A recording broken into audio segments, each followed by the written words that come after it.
嗨，大家好，我是老魏。我可能是第一个记录越南交警现场执法的第一个中国人。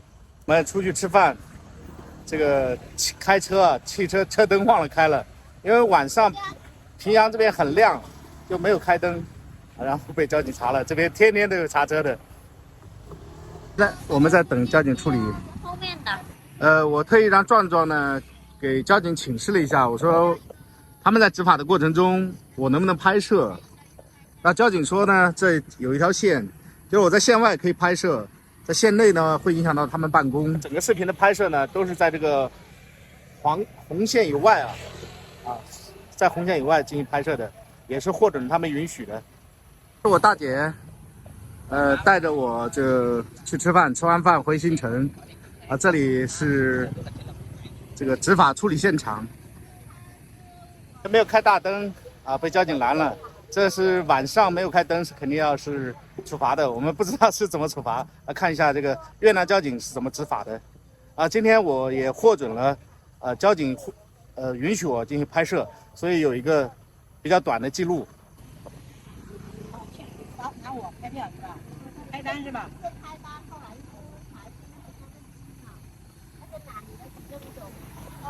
壮壮面对我，他是怎么开单？他就说，你先就是开面板，后来先开面板，后来他收了他的举证，后来他去拿钱去那边呢。交费，银行交费，交完费以后就再把他证件给他，是吧？对的。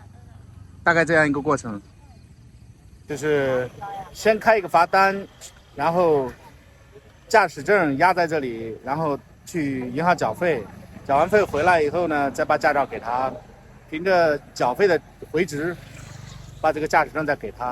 因为这里是平阳新城平阳新城每天晚上都有很多交警在查车，最近是特别多。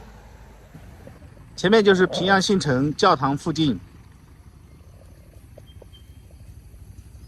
每天呢都有交警在这检查，主要是以查酒驾为主，因为这边的酒驾发生率非常高，我也被查过好多次，因为老魏是滴酒不沾，所以被查了也没有关系。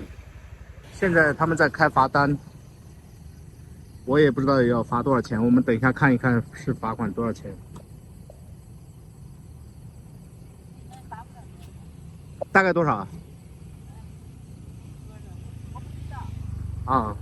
主要是一个比较麻烦的一个过程，因为要跑到银行去缴费。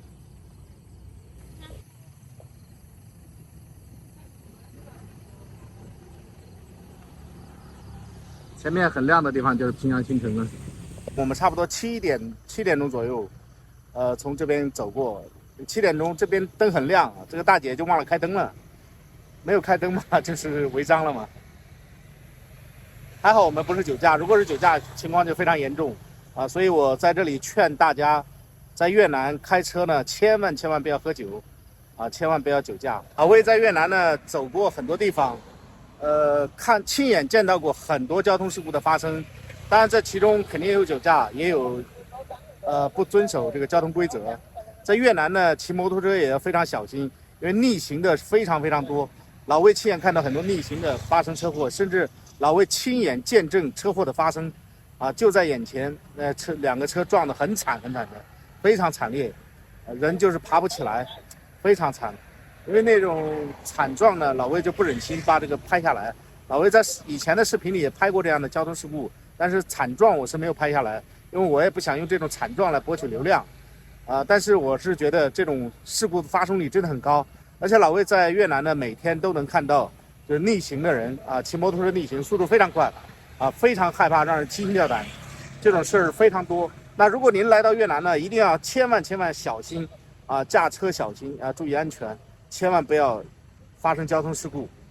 因为在北部呢，也发生了一起非常让人心痛的一个事儿，就是一个越南的出租车司机被3个中国的年轻人，2男1女吧，给杀了。非常让人心痛。所以呢，就是最近老魏是觉得查车的非常多，检查的也非常多，但我不知道跟这有没有关系但我是觉得这件事非常让人痛心无论这个是什么原因，我觉得非常痛心我们希望这个能够处理好这个逝者家里面的情况，能够重新让家属重新面对生活。真的非常痛心的一个事儿。在越南交通违法的事儿真的是非常非常多，所以有很多交警也是在路边执勤。那越南的执勤呢，可能和中国的90年代、00年代都有很多相似的地方。他们这边的摄像头啊，天上的那个摄像头是比较少，监控很少，主要是以那个交警这里的为主。如果交警拦到你了，基本上摄像头拍到你违章了，就会把你拦下来。如果没有拦你，因为基本上你也不会违法，所以越南的天上的监控录像很少，就是那个电线杆上的或者说路上的监控非常非常少，所以他们都是以那种交警巡逻执法为主，所以交警的权力呢相对就比较大，因为他只要有你执法的证据，就可以把你拦下来。平阳的交警呢也拦过我很多次，就是相对来说呢还都是非常礼貌、非常客气，就是基本上是做到文明执法。因为这也是越南相对来说素质最好的警队。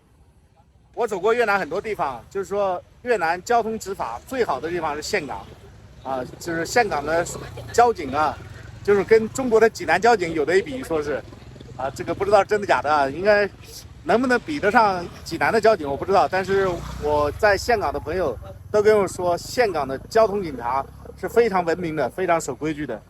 大家有机会到岘港去玩，我也非常喜欢岘港这座城市。平阳这边呢，它是一个工业城市，是一个就是外地人非常多，所以这边交警相对来说管理的手段都比较严格。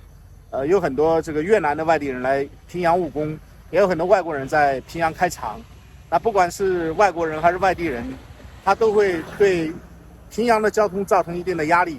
所以这边的交警呢，每天晚上在很多点都有布控。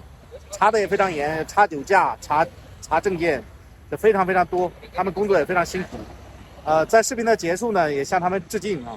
我就住在平阳新城，然后我们在平阳新城做功夫外卖，所以我在新城特别多，然后几乎每天都能看到交警在这边执法，非常辛苦。就是驾驶证扣在这里了，但是凭着这个就相当于是他的驾驶证了。跟驾驶证一样的然后罚款是90万越南盾是吧？90万越南盾必须到银行，星期一到指定的银行去交费。对，你就到这个地方啊，你也找一个翻译，对，到那边他们可以教你什么交钱的。星期一我跟着大姐一起再去把银行交了，今天正好是星期一晚上，那可能要到下个礼拜才去交了。这次我们遇到的平阳交警执法呢，它是一个联合性的综合执法。所以现场呢，我们本来是打算就给点红包，然后给点那个小费，但是他们不收我并不是说给他们洗白或者怎样就是因为是联合执法，很多交警都在，然后人员也都在，所以也没有这种收红包的现象。就是我们给他小费，他也不收，就是所有的都是公事公办。您有没有在越南遭遇过这种交警执法如果有的话，您把您的故事在评论区聊出来，我们一起来谈一谈。好，我是老魏，在越南做功夫外卖。今天的视频就到这里，感谢您的欣赏，拜拜。